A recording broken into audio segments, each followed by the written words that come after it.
गुरुभ्यो नमः। हरिः ओम्।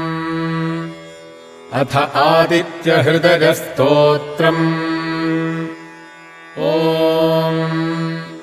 ततो युद्धपरिश्रान्तम् समरे चिन्तया स्थितम् रावणम् चाग्रतो दृष्ट्वा युद्धाय समुपस्थितम्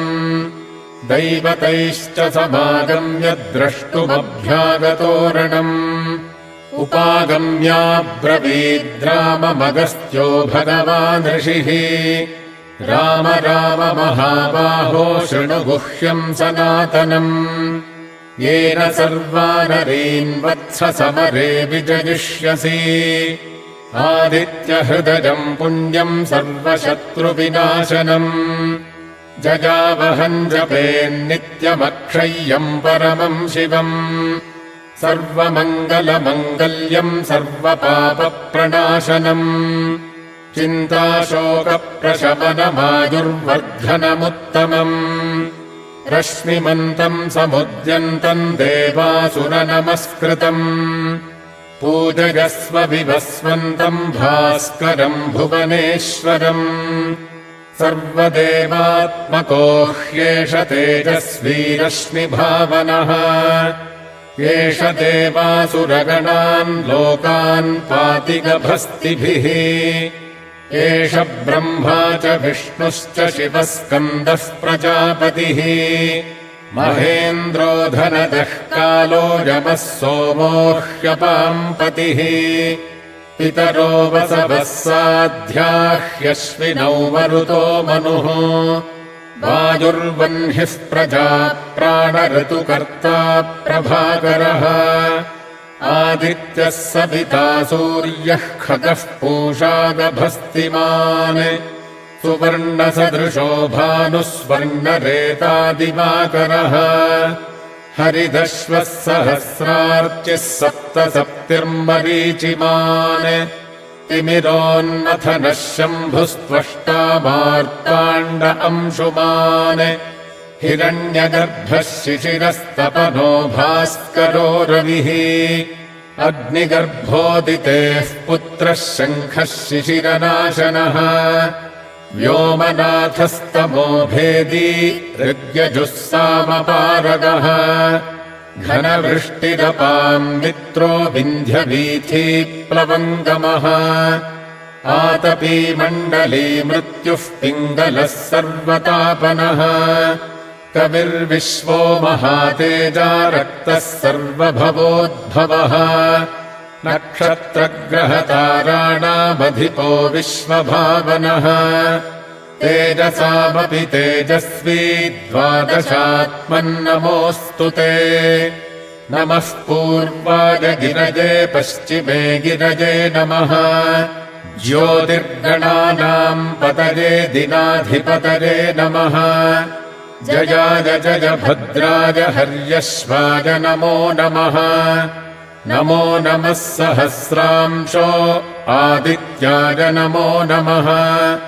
नम उग्राय वीराय सारङ्गाय नमो नमः नमः पद्मप्रबोधाय मार्ताण्डाय नमो नमः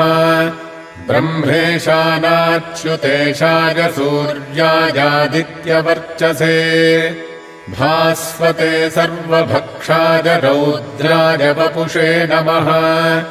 तमोघ्नाय हिमघ्नाय शत्रुघ्नायामितात्मने कृतघ्नघ्नाय देवाय ज्योतिषाम् पतये नमः तप्तचामीकराभाय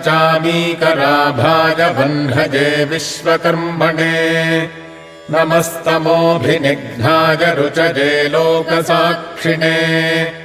नाशयत्येष वैभूतम् तदेव सृजति प्रभुः पायत्येष तपत्येष वर्षत्येष गभस्तिभिः एष सुप्तेषु जागर्ति भूतेषु परिनिष्ठितः एष चैवाग्निहोत्रम् च फलम् चैवाग्निहोत्रिणाम् वेदाश्च क्रतवश्चैव क्रतूनाम् फलमेव च यानि कृत्यानि लोकेषु सर्व एष रविः प्रभुः येन मापत्सु कृच्छ्रेषु कान्तारेषु भजेषु च कीर्तयन् पुरुषः कश्चिन्नावसीदति राघव पूजयस्वैनमेकाग्रो देवदेवम् जगत्पतिम् एतत्त्रिगुणितम् जप्त्वा युद्धेषु विजयिष्यसि अस्मिन् क्षणे महाबाहो रावणम् त्वम् जयिष्यसि एवमुक्त्वा ततोऽगस्त्यो जगामस यथागतम् एतच्छ्रुत्वा महातेजा नष्टशोको भवत्तदा धारयामास सुप्रीतो राघवः प्रयतात्मवान् आदित्यम् प्रेक्ष्य जप्त्वा तु परम् हर्षमवाप्तवान् त्रिराजम्यशुचिर्भूत्वा धनुरादाय वीर्यवान् रावणम् प्रेक्ष्य हृष्टात्मा युद्धाय समुपागतम् सर्वयत्नेन महता वधे तस्य धृतोऽभवत् अथ रविरवदन्निरीक्ष्य रामम् मुदितमनाः परमम् प्रहृष्यमाणः निशिचरपतिसङ्क्षयम् विदित्वा सुरगणमध्यगतो वचस्त्वरेति ॐ शान्तिः शान्तिः शान्तिः हरिः ॐ।